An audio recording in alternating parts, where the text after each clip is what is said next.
Welcome to the Whiskey Jug, the only whiskey show on the internet that is hosted by a man covered in tattoos. My name is Josh, and today we're going to do the last class review of the Rebel Yell Bourbon Whiskey.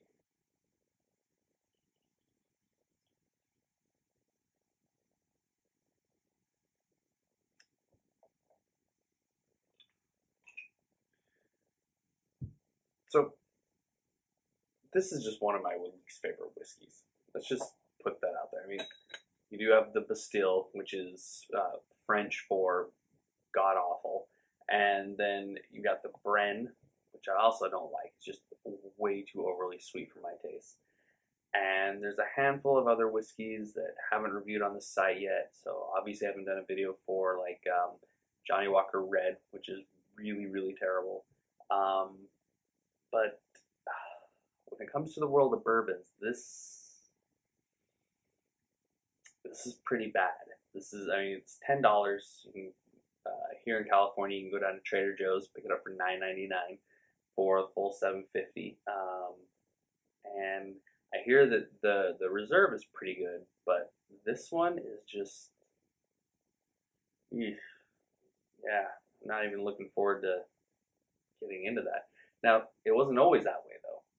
Back in the day, which is going to be pre-92, so, you know, early 90s back, this was actually a brand that was owned by the famous Stitzel Weller, and it was produced there. It's a wheated bourbon, so this is a wheater, and it, by all accounts, was actually a decent bourbon.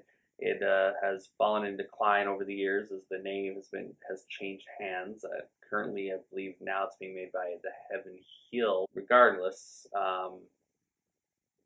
there's just something funky and off on it. So let's just kind of gesticulating and meandering about it. Let's go ahead and just get into it, because sitting here rubbing my hands isn't going to get this review over any quicker. It's got a cloying, overly sweet, but like tinny and bitter at the same time kind of nose. It's like an old kind of off spice, caramel, some mint, a little leather, pepper, and this dusty quality that's kind of just sitting in there. There's definitely some corn in there, some kind of raw grains, but it's dusty, musty kind of a note in there. It's just kind of weird. I don't really know how to describe it other than it smells like dust.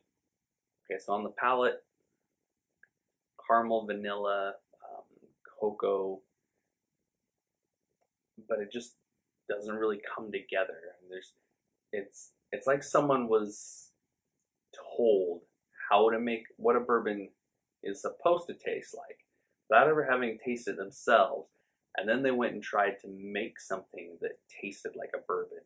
It's the closest thing I can come to it. And when I talk about when the subject of what whiskeys don't you like come up, and I mention this, inevitably someone will say, "Oh, it's my mom's favorite whiskey to mix with Coke," and I think that kind of says it all.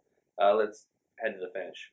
There's a caramel syrup note, so it's very, it's like a cloying, sticky, bittersweet kind of an ending. So there is some of that caramel in there, but it's not like a rich velvety caramel. It's like a caramel syrup, like the coffee syrup, corn, raw grains, and the alcohol kick on this, especially on the finish. Like on the palate, it's a pretty noticeable kick, and then on the finish, it really comes up. And this is a really rough, hot whiskey. This is not a smooth sipper. It's not something I can drink every day. It's not even something I really want to mix into cocktails. I mean, yeah, it is $10, and so for that and that alone, like if you're putting together a big punch bowl for a party, yeah, buy that, pour it in, $10, you're done. But even just to make cocktails with, I didn't enjoy it. I tried making, you know, the standards, Manhattan, Sazerac, Old Fashioned, and I didn't like the way any of them came out, because they're just it's not assertive of enough of a flavor to really match everything else that was in there. The bitters in the old fashioned overpowered it almost immediately. Even only using a dash or two. In the Manhattan, it just tasted like vermouth. There was no real bourbon character in there. It did not have any of those the flavors that you wanted in there. It just kind of tasted like all vermouth. And in the Sazerac, even though it's only a rinse on the glass, it still just tasted nothing like but absinthe. So it's just a very weak bourbon. And for that, I originally gave it a 72, and I mean, it's to go lower than a 72. You're gonna have to. It would have had to have gotten worse while drinking it, but on its course to empty, it didn't get worse. It just kind of things adjusted a little. It's like everything settled in for the ride and stayed there. It just wasn't.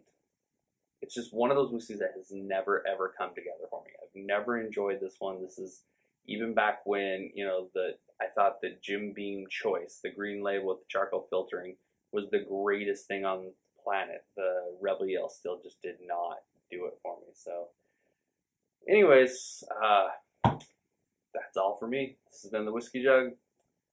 I'm Josh. This is the Rebel Yell. Cheers.